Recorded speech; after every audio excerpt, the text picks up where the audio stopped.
Venus, having a little bit of a difficult time. So that, can express itself, of course, of people doing things to us, but a lot of the time it's us. I'm just going to be honest, like we might not necessarily be our best selves. It's always really...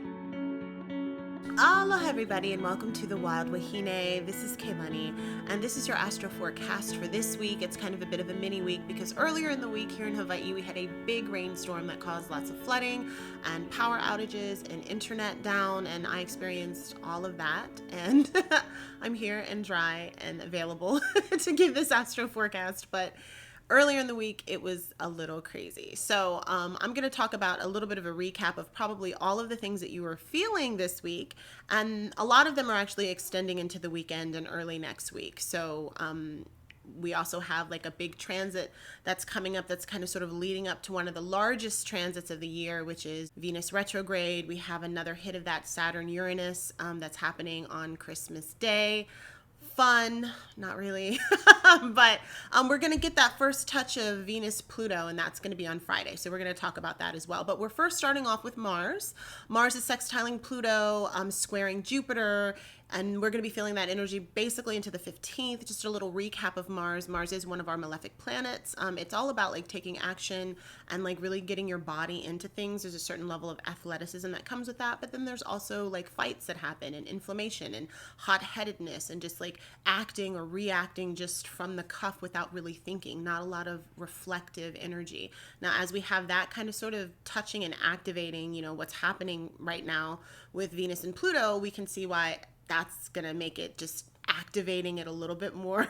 It is a sextile, so tends to be a little bit more of a beneficial helper, but with Venus conjunct Pluto, and then you have like Venus retrograde that's happening, even if it's a sextile to Mars, it's still a malefic. I still think it's going to be gnarly energy, to be honest, but I will tell you the positive things that could come of it, because there always are beautiful manifestations that can come with it, and then there's also obviously the challenging ones. So we're talking about Mars, we're talking about energy, we're talking about sex, we're talking about power, we're talking about surgery, things that are surgical, things that are pointy and sharp, fights, knife fights, violence. Those are things also that are Martian in nature. Positive things that can come from this is that you have a lot of energy and ability to kind of sort of work things out and get things done, especially in places that you need to work on, So sometimes we have like challenging things we're going through, difficult things we're going through.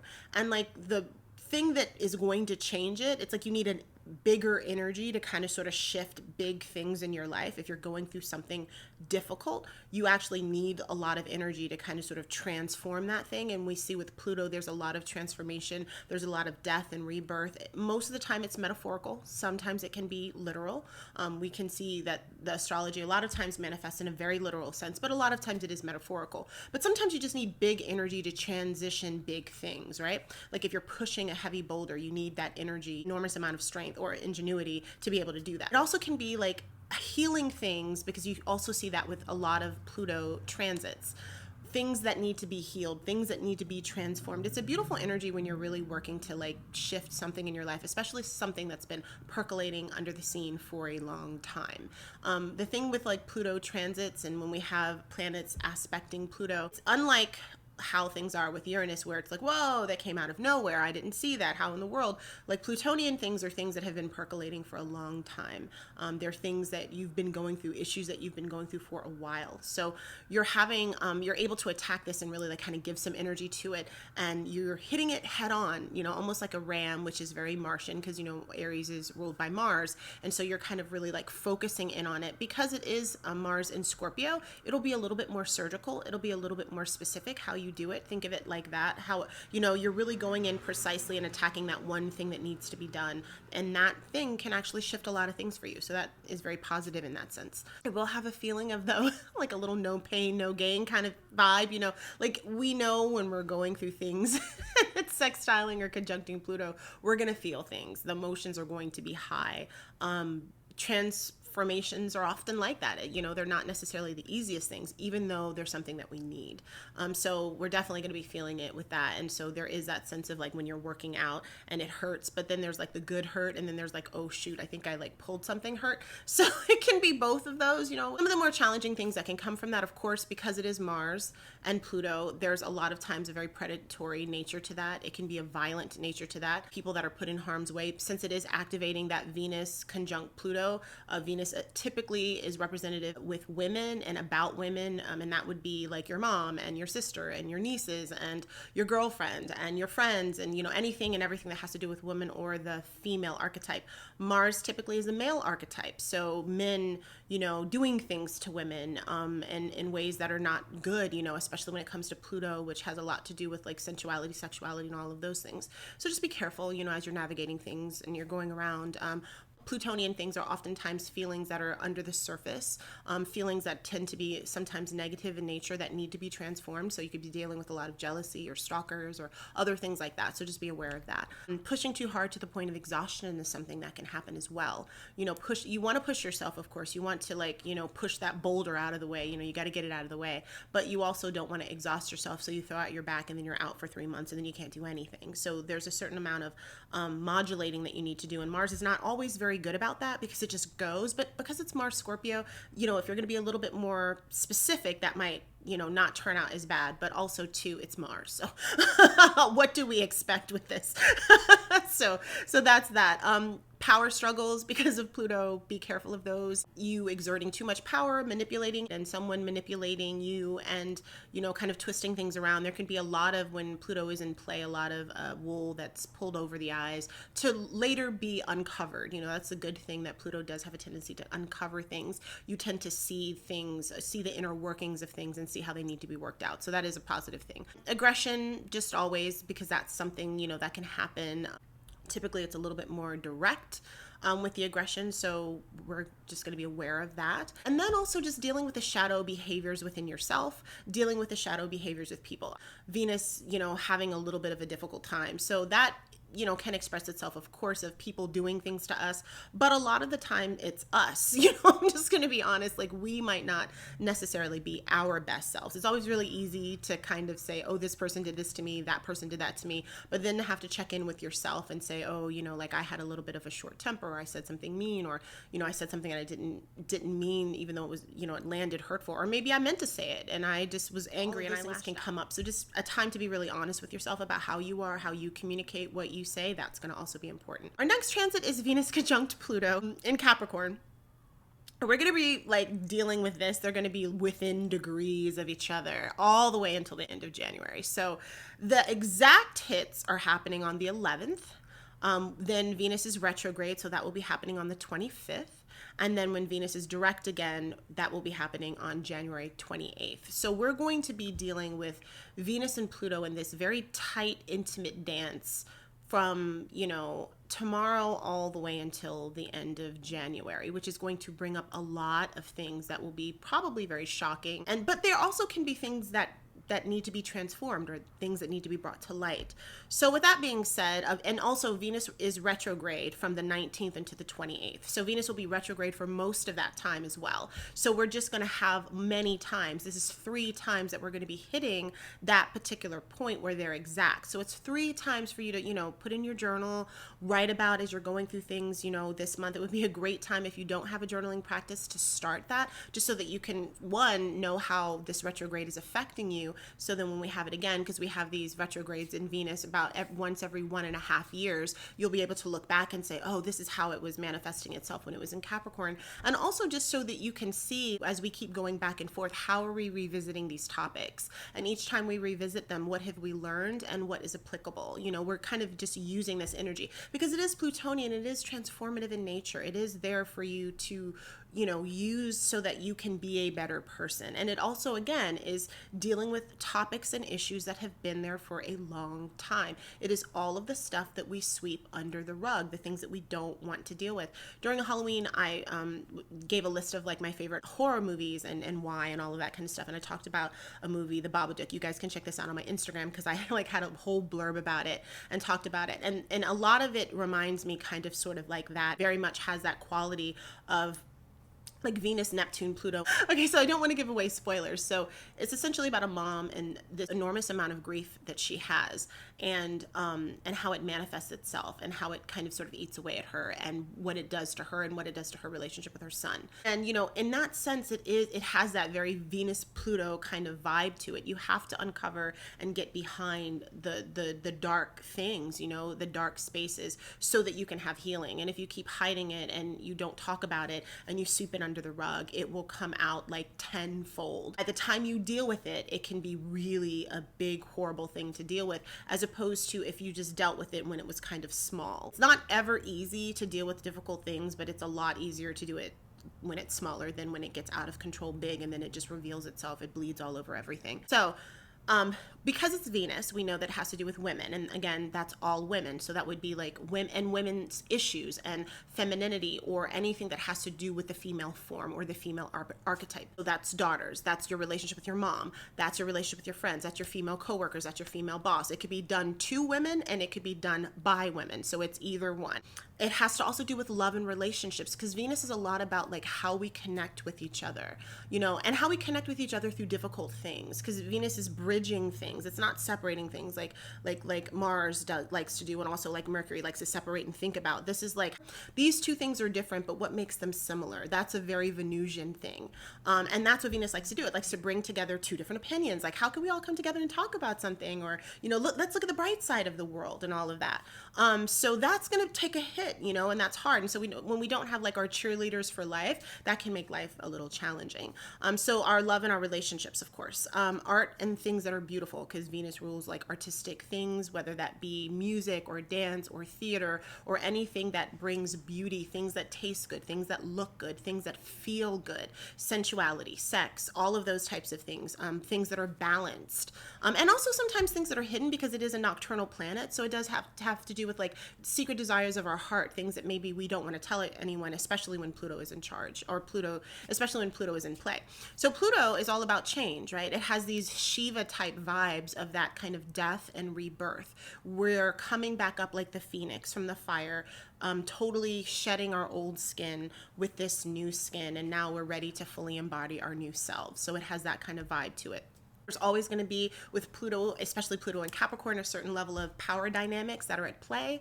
Those in power wielding power against those who are not in power trying to gain more power and overthrow those who are. So there's always kind of that dynamic, that struggle between the people in power not telling the truth about those to those who are not in power, and the secrets that hide underneath, the secrets that can kind of topple the power, all of those things.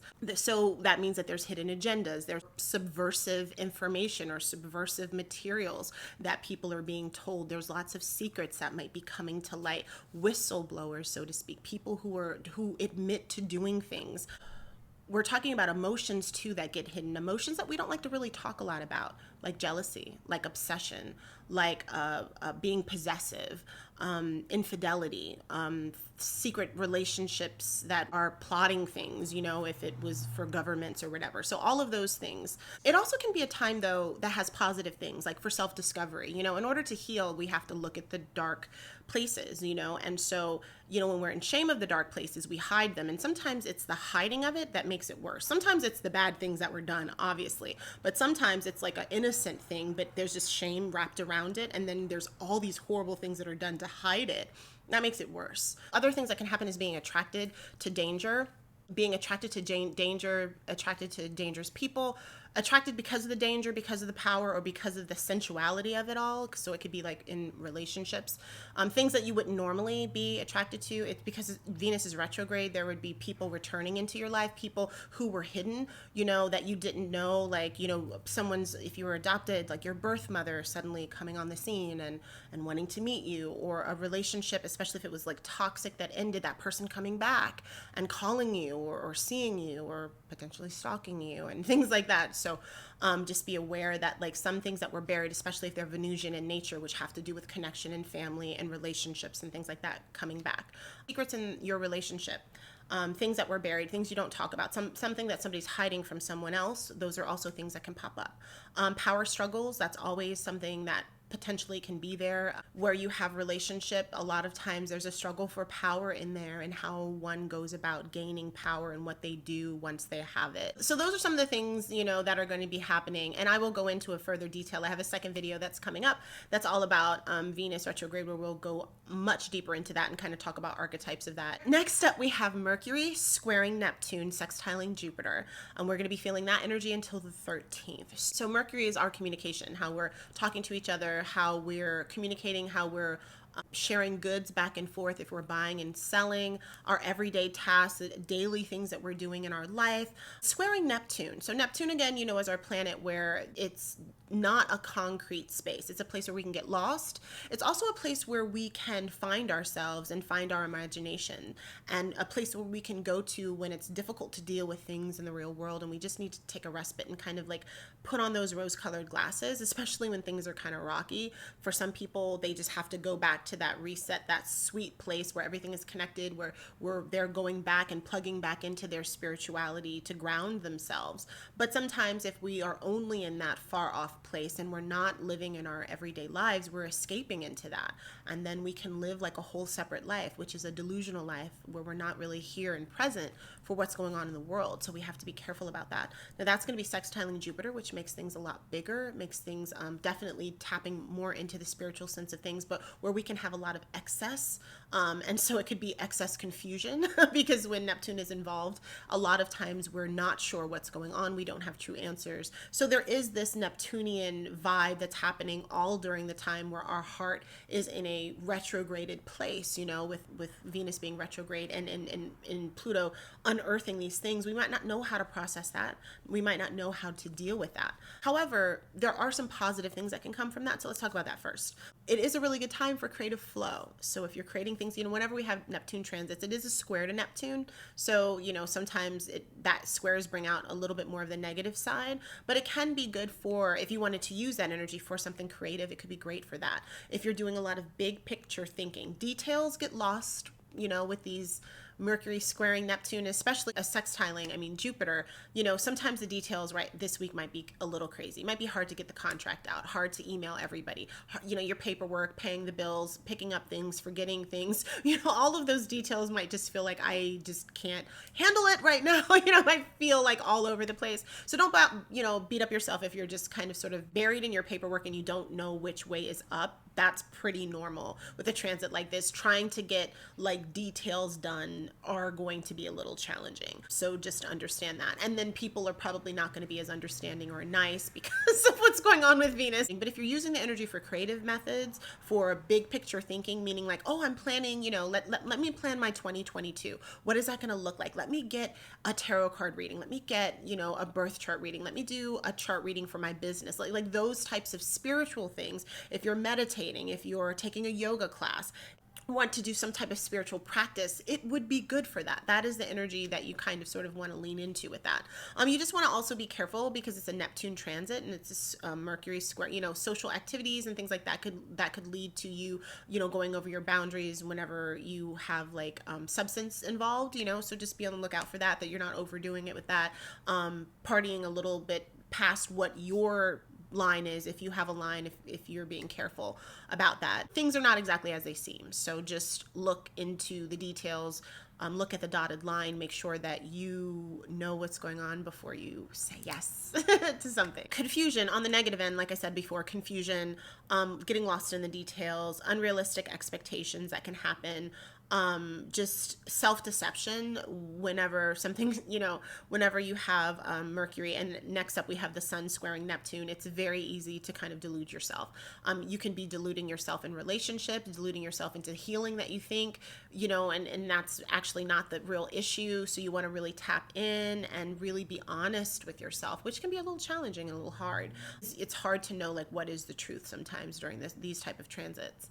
Jupiter loves to make promises and think really big and have all these really big ideas, but a lot of times it's really difficult to deliver. Next up, we have the sun squaring the moon and Neptune, and we're going to be feeling all of that into the 16th, and that perfects on the 11th. The sun, that has to do a little bit more with self and how we kind of are in the world. So some of the things that are more positive with this particular transit that we can get out of it is that you will feel a lot more intuitive about things. So listen to your intuition around this time. That's going to be helpful. Your intuition is going to tell you that this is okay, move forward. Your intuition is going to say, no, that's not okay. I need a rest. Maybe we shouldn't get into this right now. Maybe we need to wait. Maybe I need to get something to eat before I have this conversation. All of those things. Intuition is always talking to you. We just have to listen. And I have a video about listening to your intuition, which I will put up there, and I'll also link it down in the bottom. This is a great time again for being creative, for really tapping into the emotionality of the moment.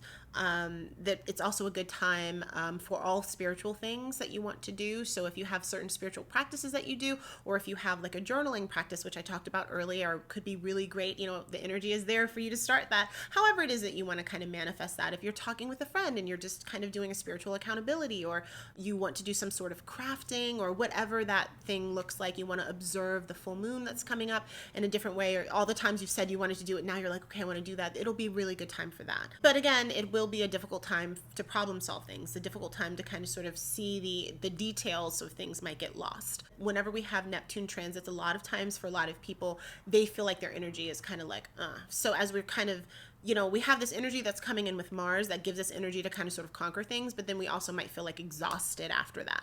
So you might need to take more care with yourself about that. Also, what you're putting in your body, that you're putting in good things into your body, that you're managing all of the other things that you put into your body to make sure that they're healthy. Because it's the sun and the moon are square too, I think it just is a difficult time sometimes for people emotionally to feel like they're on board with something. Like your mind wants to do something, you say like, okay, I'm going to do this, I'm going to do this thing, but then the heart and the emotion say, oh, I'm not sure if I want to do that. Or the heart says, oh, I want to go do this whole thing, and then the mind is like, this is not a good idea, but the heart or the body is like, oh yeah, let's go do that thing, it's going to feel good, it's going to be great. And the mind is like, no, this is going to cause pain, or like not a good idea. So there's this like feeling of being a little bit split, and then not exactly knowing which one to listen to, because it's Neptune, and choices will be made during this time which might very well be regretted later, but sometimes we do have to go through those kind of choices, and then other times we can pull ourselves out of it before we make like a mistake. So it will feel confusing. You will want to be kind of like a bit of a battle of listening to your mind, listening to your body, listening to your mind, or listening to your body or emotions, and not really sure, and one might win and then the other one might win, and then you're going back and forth, and it just might feel like so just know that is a possibility. So there, whenever we have a little bit of confusion, and when we have people come into our lives and they kind of explain stuff to us and they seem to make it clearer, it's like, oh my gosh, like I gained so much clarity. You're so great. I'm going to follow you, whether that be on social media. I'm going to, listen to all the things you have to say, whether that be a spiritual leader. So it's very easy to, with these kind of transits, to get caught up into like false sense of spirituality, a lot of conspiracy theory, or just weird things that are happening, especially when you're confused and you don't know what you're doing, and someone gives you some clarity. So you just want to be really clear that when you come out of this confusion, which you will, that this person is still like the upstanding person. So we're just like making good choices about the people that are in our life might be a little challenging right now, trying to decipher who's good, who's not good, who should you trust and who you shouldn't trust. That's going to be something that's coming up, and trying to figure out. And a lot of times you just have to like be quiet and listen to yourself, and just listen to the small voice that's inside of you that's going to tell you what you should do. Now, sometimes we listen to that voice and sometimes we don't. Like, we're not perfect, right? We're just doing the best that we can most of the time. And, we say these things like, this is the thing that you should do, but I myself too will say these things, and I myself too don't always listen. Sometimes I say to myself, I really should listen to my own Astro chat. So I get that. But we're just going through it together, hopefully with grace, with love, heart first. And then, we should be able to like navigate all of these transits, in the highest way that we can. And if we slip up and if we fall and if we bollock some things up, then, you know, it's okay, because like Pluto is there to kind of sort of pick us up and say, all right, you know, rebirth here. Like, what have you learned? What have you done? Say your sorries.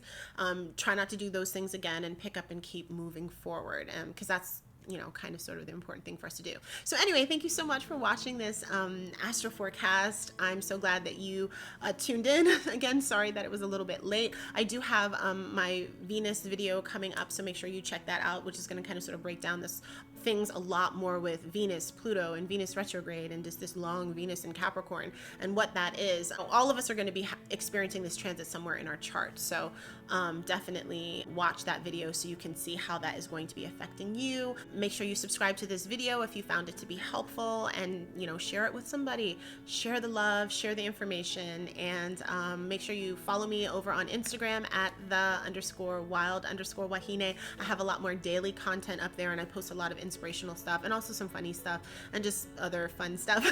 So check that out. Thanks so much for watching, and I'll see you in the next video.